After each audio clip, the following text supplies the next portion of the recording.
అందరికీ welcome back to our channel Ganiteju official. And నేను గణేష్ అయితే సింహాచలం వచ్చాము, ఎందుకంటే చందనోత్సవం చూద్దామని. అక్షయ తృతీయ రోజు వరాహ రూపంలో ఉన్న లక్ష్మీ నరసింహస్వామి నిజ రూపం చూద్దామని ఎప్పటి నుండో అనుకుంటున్నాడంట మా గణేష్. బట్ తనకైతే అవ్వలేదు. సో ఫైనలీ మాకైతే ఈ అక్షయ తృతీయకి కుదిరింది. సో మేమైతే మిస్ చేయకుండా వెళ్ళాము. జనాలు అయితే నార్మల్ గా లేరు. యాక్చువల్లీ మేము మార్నింగే వెళ్దాం అనుకున్నాం. మార్నింగ్ ఎండలో ఎందుకులే అని ఈవినింగ్ వెళ్ళాం. బట్ అందరూ అలానే అనుకొని ఈవినింగే వచ్చారు. మార్నింగ్ అంతా ఖాళీగానే ఉందంట, బట్ ఈవినింగ్ అయితే ఫుల్ రష్ ఉన్నది. అండ్ మెయిన్ ఎంట్రన్స్ నుండి అయితే పైకి అలో చేయలేదు. బ్యాక్ సైడ్ అడివారం నుండి ఎంట్రన్స్ చేశారు. సో మేము అక్కడ వెహికల్ పార్క్ చేసి అక్కడ నుండి బస్ తీసుకొని వెళ్ళాము. బస్ అయితే అసలు నేను పైకి వెళ్తామని కూడా ఎక్స్పెక్ట్ చేయలేదు, ఎందుకంటే అంత క్రౌడ్ ఉన్నది.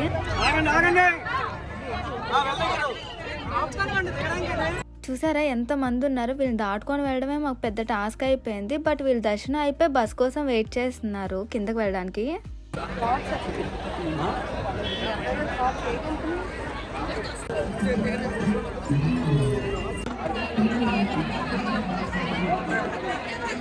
అండ్ ఫైనల్లీ లైన్లోకి అయితే వచ్చేసాం. మ్యాక్స్ మాకు 45 minutes పట్టింది లైన్లోని, అంతే.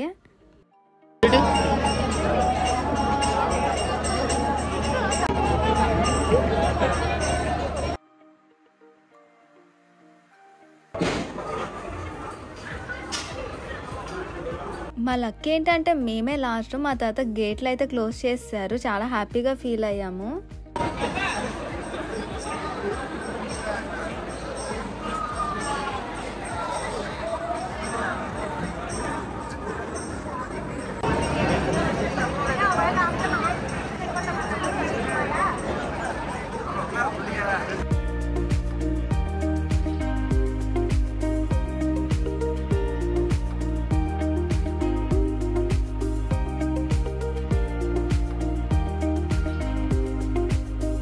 ఫైనలీ మా దర్శనం అయితే హ్యాపీగా చాలా పీస్ఫుల్గా అయ్యింది. సో ఫైనలీ మా గని కోరిక అయితే నెరవేరింది. లోపలైతే వీడియో తీయలేకపోయాము.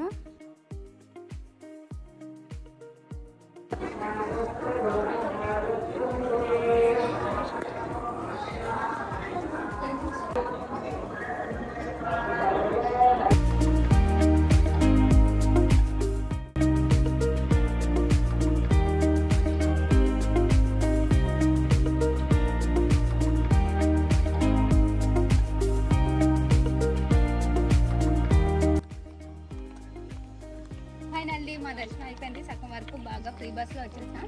బట్ ఇక్కడ నుండి మా బండి అడివారం అంటే కింద కొండ కింద పెట్టాం. సో ఇక్కడ నుండి మేము కిందకి ఒక 1/2 kilometer నడుచుకొని కిందకి వెళ్తే అక్కడ మా వెహికల్ కింద అది ఎక్కి ఇంటికి వెళ్ళిపోతాం.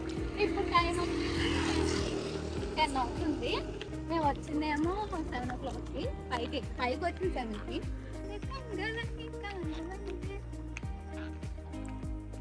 ఇది నా అడ్రస్.